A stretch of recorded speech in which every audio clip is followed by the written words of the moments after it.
Hello and welcome to the next episode on Stone Natural Medicine YouTube channel. And today I'm actually going to be interviewing a very good friend of mine that many of you may know, as well as an amazing doctor, Dr. Christian Gonzalez. So just to start off, I'd like to welcome you, Dr. G, to my show here today. And just if you could maybe give the audience a little bit of a history about yourself. Yeah, I'm blessed to be on this show, and I'm glad you're doing this, Devin, because any routes that we as naturopathic doctors or the belief that we have in our medicine can touch other people's lives, man, this is exactly what we need. I graduated, maybe 2014, 2015 out of school, and have been going headfirst into all things cancer. So I did my residency in oncology, integrative oncology. So helping cancer patients undergo treatment, keeping them safe and healthy while undergoing treatment. And then what I've been doing a lot of lately, especially since leaving residency, is really going to the root cause of why the cancer came. And cancer is really complex. There's so many factors. It's multifactorial as to what the cause of cancer is. So we have the power to test for the really big ones. And then we also have the tools in our kit to really investigate some of the stuff that's harder to test for.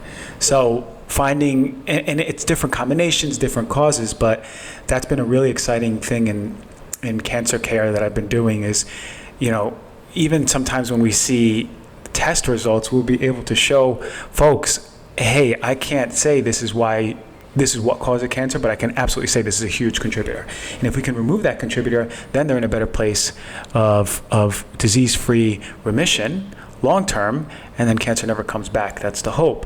So amazing power that we have as naturopathic doctors to help people go through this and put them in a good place. So yeah, this is something that I'm really excited about to bring Dr. G onto this show about, because today cancer is a huge problem and just ever growing as we see it. Year after year, more and more people are getting cancer, and a lot of people are scared of kind of the routine ways of looking at treating cancer, and even more so, I'd say less people are even looking at preventing cancer today. So I thought it was going to be awesome to bring Dr. G onto this show to kind of show some people a few different ideas of how they could go about treating cancer, maybe even some treatments that could go along with what they might be already doing, and even more so preventing cancer. So just to kind of start off, I guess the first place we could go would be when you typically see a patient, how does your practice of treating cancer versus kind of the conventional system differ, and what maybe similarities are there? Yeah, so when a patient who's undergoing conventional therapy comes, they usually present their case. They say when the cancer came. And we as naturopathic doctors have been taught how to take really in-depth intakes, right? And then with the power of understanding what questions are really important, we're able to ask, it takes about an hour or so, even sometimes over an hour, where we really investigate the full picture, right? We do holistic approach. So finding out from these patients who have been diagnosed with cancer every detail or nuance about their diet, what have they been exposed to throughout their life? Where did I asked them where they lived as kids? Did they live on a farm? Did they live by industry? I just want to get an idea about exposure. What was their exposures to mold, and where are they at now? So I try to draw a timeline of what their health was, their exposures was, what their eating was, their medical history was, what their traumas were. And then with that timeline, I'm able to have a better understanding of maybe why their body created a cancer. Alongside that, usually after, I'll get the medical records, and in that medical records, I'll be able to read the oncologist's notes and understand, okay, clinically, they tell me, okay, I have breast cancer, doctor, and it's ER/PR positive. All right, maybe they remembered exactly, but some folks are completely off. They don't remember, or they're just not accurate with their details. So medical history is so important because we see clinically where they're at, and then we're able to read things like prognosis or how aggressive. You read pathology reports. Then you have a better clinical idea. And then after that, we start doing some labs, and then learning about what, let's say, chemotherapy they're on, the traditional chemotherapies that they have for breast cancer, really predisposing to something called neuropathy, that's numbness and tingling in the hands and the feet, nausea, weight loss. We can support folks going through cancer treatment to prevent that, and if it manifests, then we minimize it. And that's huge, because you and I both know how how grueling chemotherapy is, or grueling radiation, or even just removal of the breast is traumatic in many ways. So we have the power to palliate these symptoms, get them through the treatment. Knock on wood, it's not detectable, and then at that very point, then we really come in with guns blazing, or our therapies. We open up our doctor bag and we say, hey, we have so much we can do for you now. So I always tell them the real work starts once your scan says you're clean, because traditionally they'll say, go home, your scans are clean, you're good to go back to your life. The problem is going back to that same life was not serving them in the first place. So we have to find out what changes we can make to these people's lives to prevent that cancer from coming back, because unfortunately most of the time the cancer comes back. Yeah, I would agree. And I think something that you just mentioned twice here so far is just how multifactorial really cancer is. I mean, today medicine in the 21st century, traditionally conventional medicine, is so compartmentalized. I mean, oftentimes people see cancer, they see a tumor in one spot, and they just go after that one tumor for the most part, which, yes, I mean, there is a tumor there. You need to figure out how to get rid of that. But by looking at all these other factors, like you said, such as your mindset, your nutrition, your lifestyle, I mean, those are the things that most likely cause this cancer to begin with. I mean, I was reading a study recently that they say even up to 95% of cancer is lifestyle driven. So if you're not looking at this body as a whole or a holistic avenue, then you're not really truly treating the patient. I mean, yes, you're going to treat and go after that cancer, but not help them. Kind of from your angle, how much do you feel like, I mean, obviously these lifestyle pieces really change for a patient. Do you feel like this is really the primary cause and the best avenue to go for in terms of treating cancer? Yeah, 100%. I mean, in the context of breast cancer, I know that but just exercise can prevent cancer about 30-something%. Just that intervention. And the World Health Organization recognizes that we have the power for nutrition, exercise, smoking, and alcohol to take a huge chunk for prevention of cancer. So that 30% is the 30% not is just even doing exercise, anything not even else. doing anything else. It's just exercising. What we see is about 30% prevention. Just exercise. Wow. Aerobic, anaerobic exercise. So why would we not? Why in the prevention of cancer? Why in every single doctor's visit throughout your whole life, we're not pushing exercise, a specific amount of aerobic and anaerobic exercise, because we know that's preventative. It's one of the most powerful preventative interventions you could do for cancer. And even when you do have cancer, it's still one of the most powerful things you could do. As powerful as many other medications that you can take during cancer. So, which is why I always push movement. Yeah. For everyone, and especially if your mom has breast cancer or your aunt has breast cancer, it's over. Exercise has to be part of your life, because in the context of obesity, that's a big issue. That's a big predisposition. If you're obese and you have a family history of cancer, you have to start changing your life. Besides, I guess, just exercise, then what would be maybe like your top 5 recommendations to change in order to, if maybe you have cancer or you're scared about getting cancer someday, what are kind of the 5 big ones for you? Yeah, that's good. So exercise is one of the top of the top, because we'll say, because I do mostly breast cancer, but all cancers, you have to get your nutrition right. Now, I'm not here to say, go to this diet, that's going to prevent this, and that. What I will say is that we know the power of plants is game-changing, right? One of the most important aspects of cancer care is antioxidants, and it's so basic because we hear so much about antioxidants, but persistent oxidation, which is produced literally just through eating, we're producing oxidants, but then eating crappy food, being exposed to environmental toxins, massive amounts of exercise, even like we always producing oxidants. Do we have antioxidants in our body to replenish and negate what those oxidants do? And what they do is they can push the damaged DNA over and over and over. And as I damage DNA, that can create a change in the DNA such that it can stop the process of stopping cancer growth, and it can turn on the process of pushing cancer growth. And we need to pay attention to the food that gives us these antioxidants. That's literally plants, right? Every single color, red, orange, yellow, blue, green, violet, the whole rainbow of colors. We're going to be getting different antioxidants, doing different things. Potent sources are things like even matcha. Why do I talk about matcha tea or green tea? Because it's been shown to be preventative for breast cancer and head and neck cancer and prostate cancer. You got to remove that stuff. I would say number 2. That's number 2. Number 3 would be removing anything that's disrupting your hormones, men and women. Yeah. Unfortunately, many women are exposed to more hormone disrupting chemicals because of makeup. Right? They're using a lot of makeup and they have a lot of heavy metals and hormone disruptors.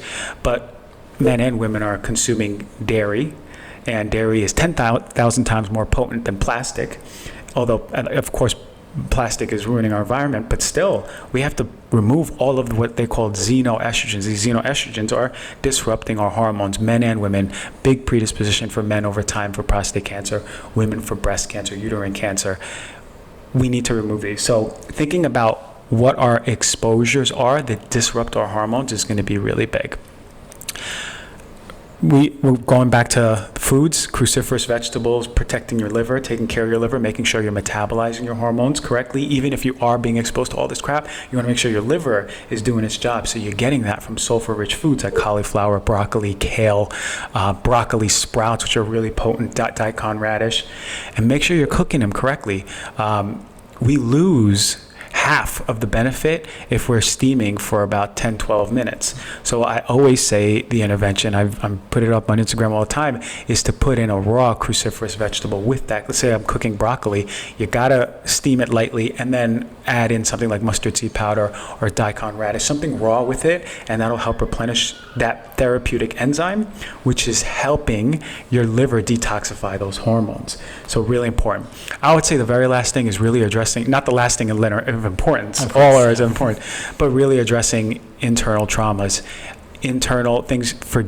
Forgiveness. You have to be able to forgive, because holding in those traumas, many shamanic cultures believe that cancer is just the suppression of traumas growing and growing and growing in the body. So for me, the mental, emotional, mind-body part is just as important as exercise, is just as important as cruciferous vegetables or all those nutrients. So how much does that all cost? Nothing. Half of that's free. Half of it's free, right? And then I'll add a little bonus. Go outside, be in the sun, and take off your shoes. What I think that a big part of it is coming away from our natural impulses. Definitely. Right? We evolved with nature, and so fast we've become industrialized that we've detached from nature. And that detachment, I'm telling you, has caused a huge toll on everything, all things health. So ask yourself, if you've been diagnosed with cancer, how can I get back to nature? What ways? Where can I change the way I sleep? Can I fix my rhythms? God, sleep is another important one, but can I fix my rhythms? Can I take off my shoes? All of that, how can you get back to nature? Because I do think a big part of disease is just us being removed from a habitat. It's like a lion being removed and put in a zoo, being removed from the Serengeti where it thrives. Now it's in a zoo, losing weight, refusing to eat food, eating food that's not natural to it. You see what I'm saying? Yeah, definitely. I mean, I think just like what you're saying, I mean, so much of this is just due to unnatural ways of living today. I mean, eating food that, I mean, I don't even want to call it food right now, by saying that, but that's what we're doing. We're putting that in. Then we're exposed to, toxins every single day, as I know you talk about, and I love trying to preach as well. And then from not exercising, we just are not doing what our bodies naturally are made to do. We've been around for over 2 million years, and now some reason the last 150 years, we just decided to stop being who we are, humans. Exactly. We used to walk miles and miles and miles. Now we don't walk. We used to have no shoes on, walking miles. Evolutionarily, we had so many cues, literally from just having rocks touch our feet. What that did to our bodies, we've artificialized our whole life. And I really deeply believe that these artificial measures, artificial light, artificial clothing, artificial sleep, artificial phone blue light, all of this is affecting us, chipping away little by little. So we live in a modern society. Do it, but also don't forget where you came from. Definitely so. I just want to maybe now talk about just something that has always been in my mind since, one of the very first few times you and I met, we had this conversation about cancer, and you said something along the lines, stop me if it was wrong, but along the lines that actually a tumor or something cancerous can be a good sign, that it's actually your body trying to put away something. Could you maybe talk about that? Because I know traditionally people always hear cancer, tumor, and freak out, but the way you kind of displayed that to me one day was honestly something I've never heard and stuck in my mind, because I mean, our bodies are innately genius. I mean, it has such a smart way of doing things. So if you can maybe just outline that topic a little more. Right towards the end of what you said is exactly that. We have this inherent intelligence that we kind of don't pay attention to, right? When we get a cut on our foot, we just expect it to heal. Yeah. We don't ever appreciate the intelligence of the whole cascade that happens to heal our cut in our foot. The same goes if we go to the gym and we pull something, we just expect it to be better, right? Because our body knows what balance is. As we become nutrient depleted, inundated with everyday stress, detached from nature, exposed to all this environmental crap, right? Our body's new normal shifts to a different vibe. Right? Course, yeah. Not as high vibe of health as it was before, but a different vibe just to sustain your life. Because if it stayed at this vibe but was being insulted with all this stuff, you wouldn't live. The body's main goal is to maintain the organism, us, right? And it does it through homeostasis. But as we inundate ourselves with poor nutrition and everything else I spoke about, the spectrum goes lower and lower. Cancer is on the end of the spectrum.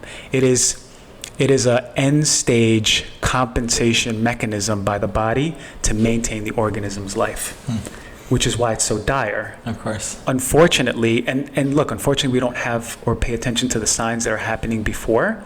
I mean, I've met people who were like, I was pretty healthy, and then boom, cancer. And sometimes it's hard to say, but you can't always detect some of the things that are brewing in the soup that causes cancer, right? So the body. And this has been something that I've always been intrigued with, because we have to stay consistent as healers. If we believe that we can put the body in a place to heal, right, just by, let's say, ulcerative colitis, right, the inflammation all throughout or in the digestive system, right. If we have the ability as naturopathic doctors to help negate the immune system's attack, right? We're giving the correct environment for the body to heal, then we can reverse ulcerative colitis. The same thinking, because we're working with the body's innate intelligence, the same thinking goes with cancer. Can we work with the body's innate intelligence? Now, conventionally, we're not doing that. Conventionally, we are villainizing the cancer, and we are working against what the body's trying to do. And yeah, we can get rid of a tumor. I've seen tumors conventionally go. You do it through surgery, radiation, chemo, and it's gone. But the problem is we're not addressing the soil. We're just taking out the weeds and thinking that we beat the body. You ain't never going to beat the body. The body knows what it's doing with its innate intelligence better than any oncologist in the world, better than any scientist or doctor in the history of the world. We don't understand the complexities of the body. In many ways, and I've seen it happen, I've seen tumors be the main source of holding in toxins throughout somebody's life. I've seen it. I've seen a girl with tattoos from her neck down to her toes who worked as a hairdresser, and the tumor holding in toxins in the body. And through detox, I've seen it happen, the tumor shrinking. That to me, I go, wait a minute, the tumor was just holding in all of that crap throughout this young girl's life. So I say all of that to say this. Instead of saying, why the cancer, why me, maybe you can say, thank you, my body, for creating this cancer. How do I work with the body? What now? Right? It's radical thinking. But to be honest, we need radical thinking because we're not doing anything in cancer care. People are dying, right? And cancer care is very grim right now. So that's what I'm submitting to people. Change your perspective to see how you can work with the body. Be grateful for your body keeping you alive, and then coming out of that. Definitely. And I mean, this is fundamentally one of the biggest reasons why I wanted to bring Dr. G on today and talk about this, because I mean, cancer is everywhere now. I mean, I saw something recently that I think it's like 1 in 4 people now are supposed to get cancer in the United States in their lifetime, 1 in 3 in men even. So I mean, it's I mean, it's everywhere. I mean, just in this room right now inside my apartment here, I mean, one of us is going to get cancer, statistically speaking. It's incredible. And then, like, as when we're old, hopefully healthy young men, it'll be 1 in 2 men. Yeah. 1 in 2, which is crazy. Right now, breast cancer is 1 in 8 women, but I do firmly believe that it's going to be getting worse, unfortunately, because look how the food system has changed. Look how much more hormonal and xenoestrogens are out there for young girls. I was just talking about this morning. You know, you look at a 13-year-old girl; she's way curvier than she was when we were kids, so true. Yeah. Right? When we were young. It's changing. There's so much more hormonal influence, and it's messing. I mean, there's girls on birth control way earlier. There's girls getting their period at 11 years old. Things are changing hormonally for people, and I do believe, unfortunately, that's going to translate in the future to more breast cancer.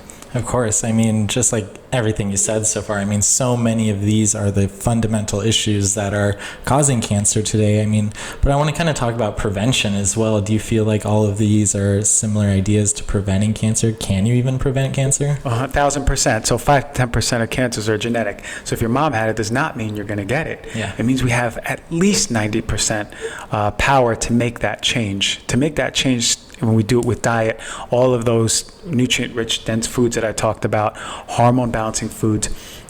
The thing is, for the most people who are diagnosed with cancer, making a radical dietary change can reverse some cancers. I've seen it happen.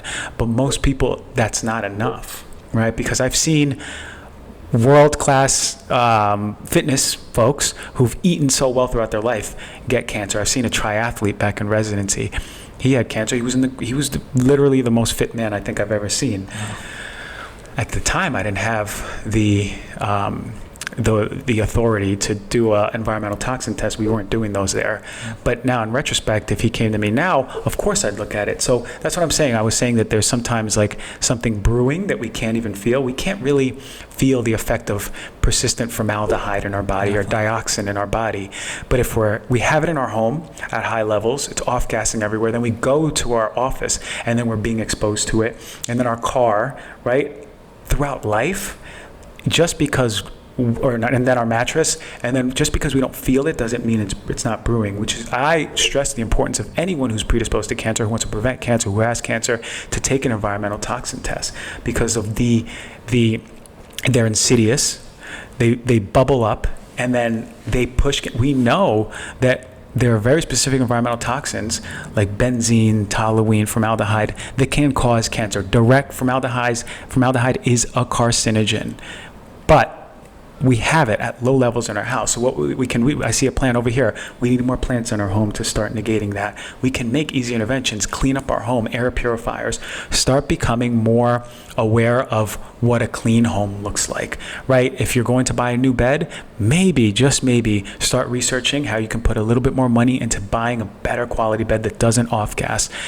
I found a lot of passion in environmental medicine, because no one talks about it. Definitely. Because people make interventions with hormones and diet. We have a lot of people doing that already. We don't have a lot of people talking about the things that are quote unquote outside of us, right? So that's prevention right there. Environmental medicine.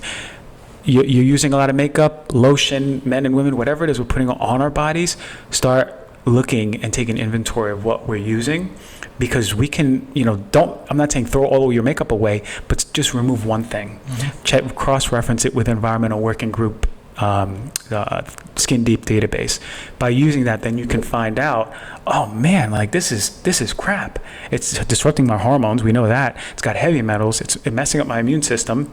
A little bit every day adds up. Definitely. I mean, that to me is like one of the things that's always frustrated me. I mean, you see everything that these regulators are putting out there. Well, if you only have this amount in your body every single day, mm-hmm. you're fine. It's no big deal. But the thing is, like you said, we're exposed to it time and time again. I mean, from the moment you wake up, take your first breath, you get out of your bed. I mean, I saw one of your podcasts, you kind of went through all of the different factors that happen, I think, just in like the first 2 hours of your day, and just the exposures that you have are happening every single day. And not only are you being exposed multiple times, but these accumulate in your body. It's not just like they're in and they're out right away. I mean, many of these absorb into your fat. I mean, they stay in your system. Especially the heavy metals. Exactly. And then, I mean, you're not just getting those tiny part per millions that everyone's saying you're having. I mean, they're accumulating and causing a lot of havoc in our body. Yeah, and not to mention the synergy, right? You can do a direct test on one chemical and say in a vacuum,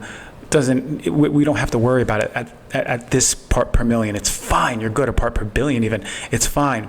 But we don't understand the synergy of what that formula does. Definitely. It's hard to have, let's say, a lotion with 25 chemicals and test all 25, the first two, then the 1 and 3, and then 1 and 4, and understanding how they all work together, and then all together. So we have a liver, kidneys, lungs, skin, we poop, we urinate, we have all of these detox mechanisms. So the other part of it is really maximizing these mechanisms, right? So we can live in a world that is increasingly more toxic, unfortunately, but we can empower ourselves by going, let me sweat, right? You can sweat at the gym. You can find or buy an IR sauna if you have the money for it. IR saunas are powerful. They will help remove all of these things in your body, or a lot of these things day to day.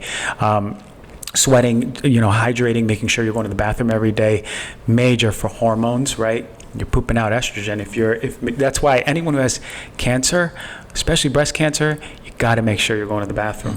So we can detox.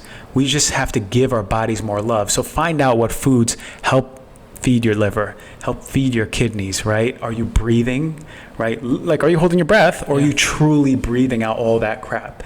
So being aware of all these things, we're powerful. We can change things. We can, with informed consent, make decisions and change. We can help our bodies powerful and has the knowledge to detox. These are preventative techniques: eating better, getting closer to nature, handle your stress. For sure. If your stress is getting you day to day, you are messing up literally every single system in your body. Stress has an effect on every system in our body. For me, it's digestive. For other people, they get headaches, neurological. Regardless, stress, meditation, yoga, I don't care what you do, but handle that stress day to day. You can't let that overflow your bucket.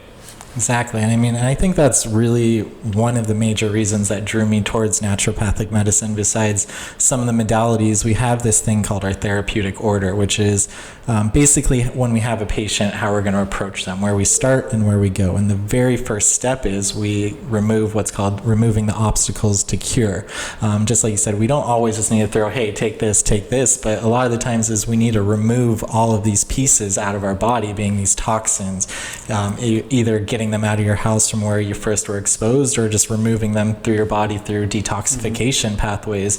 But I mean, why ever look at treating cancer if you're not going to, like you said, pull the weeds from the soil to start with? Because I mean, without that, you're just going to be going down the same road that got you to this point to begin with. So by removing all these obstacles, you really are going to set yourself up, one, to allow your body, this genius body that we were talking about earlier, to do what it can do and fight back. I mean, we have this awesome immune system that every day we're fighting cancer. I mean, there's cancer cells growing in my body as we speak here, but luckily I try to do everything that we speak about. I mean, obviously it's not a guarantee, but I think the odds are going to be a lot higher in my favor by going down this road. So. Yeah, and one of the biggest obstacles to cure is a person's mindset. If they don't want to get better, you can be the best doctor, you can give them the best protocol, they're not going to get better, and that can be a reality for people. You have to meet them where they're at, right? So you have to get a really good feel how motivated someone is to being like, I'm going to do this. I'm going to do anything I can because it's important for me. Or if people are, it's a little bit too much. You got to take ego out and be like, all right, I'm going to meet this person where they are, but I will, as a doctor, inform them of what is in front of us. So obstacle to cure is everything outside and even internally too. I agree.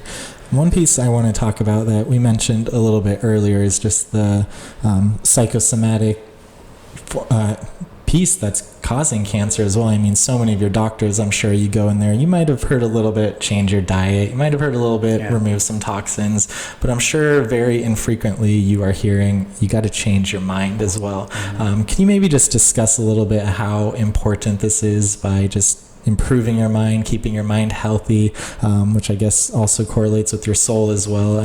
Just talk about this piece as well. It's game changing. It's game changing because why do we do double-blind studies? Because of the placebo effect. Because literally your mind is a factor in how people approach therapy, right?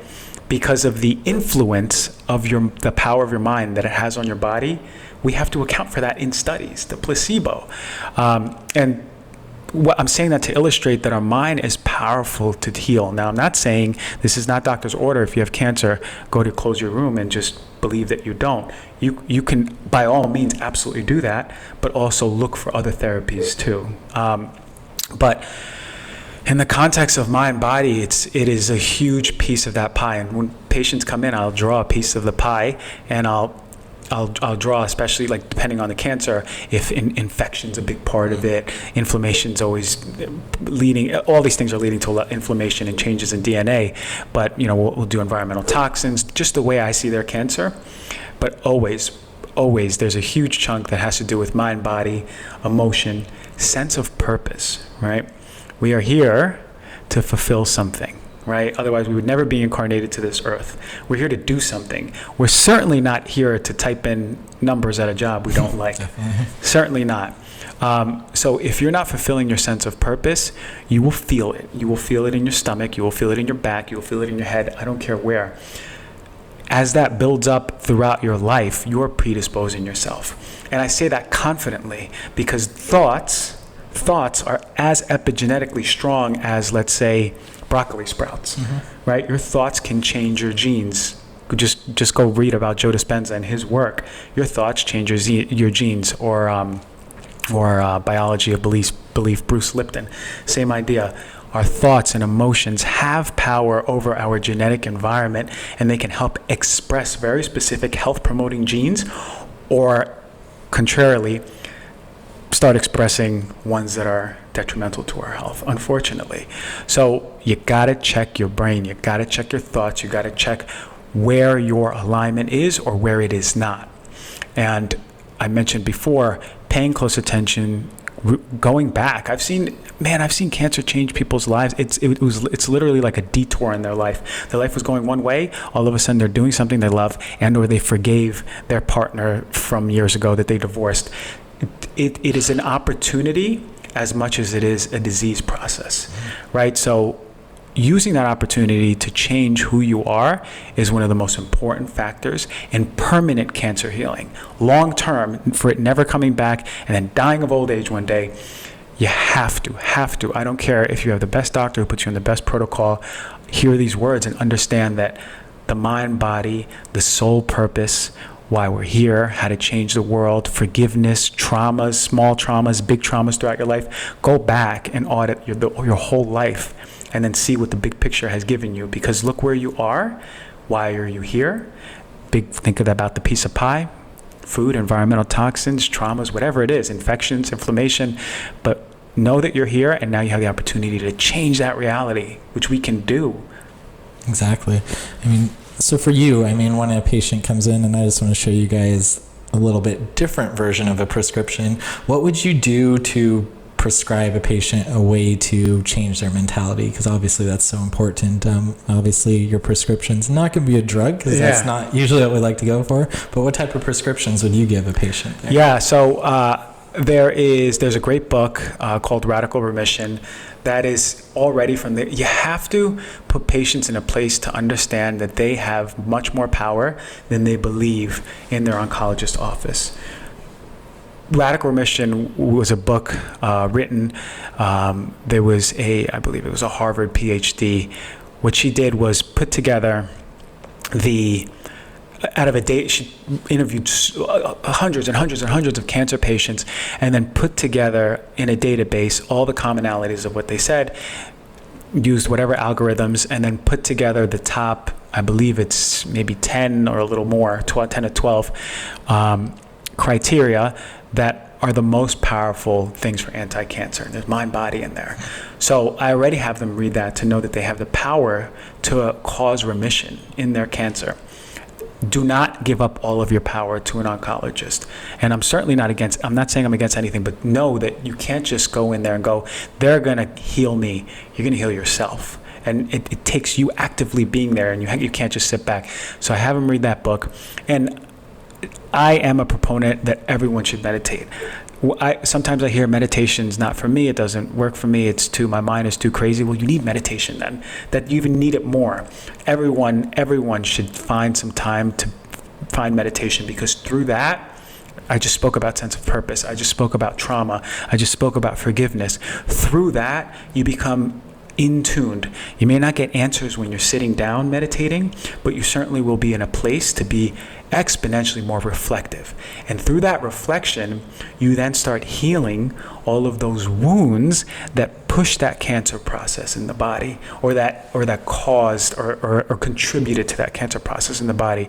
So meditation, I teach them how to meditate. I teach them right from the get-go, like, how can we make interventions? How can we meditate? 15 minutes. And then all of a sudden you got someone doing, I kind of like meditation. I'm going to do it for 20 minutes. Next thing you know, one of my patients is doing 45 minutes to an hour every single day. That puts you, it's the quickest route for you to be in touch with all of these things and start handling that mind-body part. And then finding joy, literally like gratitude. If you're not even paying attention to the couch you are sitting on or the bed you slept on, then you're not seeing the big picture. So finding gratitude and all of these things could change your perspective. You have to see life through a different lens. Mm-hmm. In the hardest time to see it through that lens, through cancer, you put on that lens and you could see life in a more loving lens. This isn't just woo stuff. This is, you go look at meditation in cancer, go look at yoga in cancer, go look at mind, body in cancer. These are all anti-cancer therapies, pro-healing. I don't even like using the word pro-healing therapies. As important as a protocol, as important as a diet. And we can do it. And we can just, we all, as naturopathic doctors, it's so easily accessible for anyone at this point to learn how to meditate. There's apps out there that teach you how to meditate. So that's why I'm such a big proponent of it. Awesome. Yeah, I mean, all of these modalities are exactly why I wanted to bring you on the show, because I feel like we talked about, there's so many people out there with cancer. More and more people are getting cancer. But oftentimes, if that does happen, they go to their oncologist and are just told, okay, we could do radiation, we could do surgery, gamma knife, whatever it may be. And that's typically the only option. But I mean, what we're talking about here is really giving your body the full support, everything that it needs to help heal, help to fight cancer. However, I mean, still there are times Western medicine still might need to be used, but can you maybe talk about how these two worlds can be married? Because I mean, this is one of the battles that we face today. It's just like we see naturopathic medicine, we see Western medicine. However, in reality, these two fields could be married together perfectly. I mean, and do you maybe want to talk about that from a oncology standpoint? Yeah, it's medicine. It's medicine. We all have our different approaches to medicine. But my training was in integrative oncology, and we made it work very well, right? And for the folks who didn't want naturopathic medicine and underwent chemo or radiation, and then came late said, no, and second thought, look, I'm getting worse. It's much harder to treat those folks than the ones who just started with us from the get-go. I've personally just prevented neuropathy in a chemotherapy that is notorious for neuropathy, just by different protocols based for the patient, but them being compliant and wanting to do those changes, right? That's just neuropathy, which can be life-changing for people. Them losing their hair is a lot harder, but one of the most important things is having people hold their weight. You can't have them losing weight, because that by the rapid weight loss, that can limit their access or their treatment, right? Their treatment can change because they're losing weight so much, they're weak, they're sick. So what we do is we can come in there integratively and help them maintain their weight, right? We get taught nutrition, clinical nutrition. We learn how to do nutrition, and we can come out to the world and do nutrition well. So we can help these patients stay and have a stable weight throughout treatment. But what you're getting at is integrative medicine, and I'm certainly not one to say, I never told anyone, don't do this, do this. I'm against this, not this. Because I'll tell you one thing, if tomorrow I find out that there was a tumor that was impinging on my lung, and maybe that's why I was short of breath today, and it's a 25 centimeter giant tumor, and it's got to be out, otherwise it's going to break through my ribs. I need conventional therapy. I need surgery. I need something in a dire situation. And that's where conventional medicine comes in. It is excellent. It is a gold standard for emergent medicine. When we are in accidents, when we have an aggressive cancer, we need that. It doesn't do a good job at prevention, and it doesn't do a good job at follow-up for cancer. So that's where we come in. Our worlds unite for people to have the best outcomes. I believe wholeheartedly, without even bias, let's say I never went to naturopathic school, but I saw everything that I saw, that every single hospital in the world needs a naturopathic doctor or functional doctor or somebody who is trained integratively, because every cancer patient would be doing so much better through treatment and then after treatment, long term. It's a simple reality. I've seen close to 1,000 cancer patients at this point. Same exact thing every single time. They do much better when they do, much worse when they don't. Yeah, this integration, I mean, that's one of the biggest things I want to push here on my show. I mean, throughout time is I'm going to be talking with MDs, I'm going to be talking with NDs, everyone in this field, but everyone knows we need this integration. I mean, the MDs know, yes, you do need to give your body support in the ways that we're going to bring to it. We know, just like what you're saying, there are times that we're going to need this emergent care as well, that the allopathic world is just so brilliant at as well. So I really hope throughout, I mean, all the series that we put out and in this talk in oncology, people really understand that we need to bring these two fields together, because, I mean, without them, you're only going to get a portion of the care that we need. And once we do have both modalities integrated together, we're going to start healing. We're going to start actually feeling better. And at times, I mean, even fight cancer. Yeah, be very wary of the naturopathic doctor that completely writes off conventional medicine, and vice versa. Be very wary of the medical doctor who says, naturopathic medicine, no, forget that, right? Because that's two opposite sides of the spectrums that is not going to serve your health. Pay closer attention to the practitioners who understand that there's a place for all medicine. I would never write off an acupuncturist. I'll never write off a chiropractor. I'll never write off a functional doctor, integrative doctor, medical doctor, emergent doctor, whatever it is. You cannot write off people who are experts who, if and when you are in a situation, you need them. Exactly. So, I mean, just to start maybe wrapping things up here, I mean, as we discussed overall, I mean, you need to change your lifestyle. Point and blank one, you just need to. I mean, by continuing down the road that potentially got you to where you are with cancer, I mean, you got to change those things. That might be your lifestyle, your food, your mind as well. From there, I mean, you got to look into integrating this into your treatment plan. I mean, as you go to your oncologist, ask him some of these questions. Ask him, hey, should I be looking at a naturopath? Hey, should I be changing my diet? I mean, these are all things that are going to set you up for success. I mean, so everyone out there that's listening to this, I hope you were able to get some great information. Maybe you yourself, maybe a loved one. I mean, I'm sure there's someone in your immediate circle that could get some great value from this conversation today. And just to kind of wrap things up, I just want to see, do you have anything else to say? Do you have anything that you feel like just needs to be put out? Yeah. Fasting is really good for cancer care, especially because I do mostly breast cancer. Breast cancer, 13 hours is the magic number. So make sure you're intermittent fasting. It doesn't have to be during the day, but, have your last meal, sleep, fast a little bit, and then eat at least 13 hours, sleeping in pitch black. We didn't get to sleeping enough. I had recently a show with Sean Stevenson. He spoke all about sleep. And he said, one quote, "It's not a sexy topic." And it's not, but it's certainly far from unsexy when it comes to how powerful it is for cancer care too. We release melatonin late at night. Melatonin is the antioxidant, the anti-cancer, and it stimulates your immune system to start scavenging those cancer cells when you're sleeping.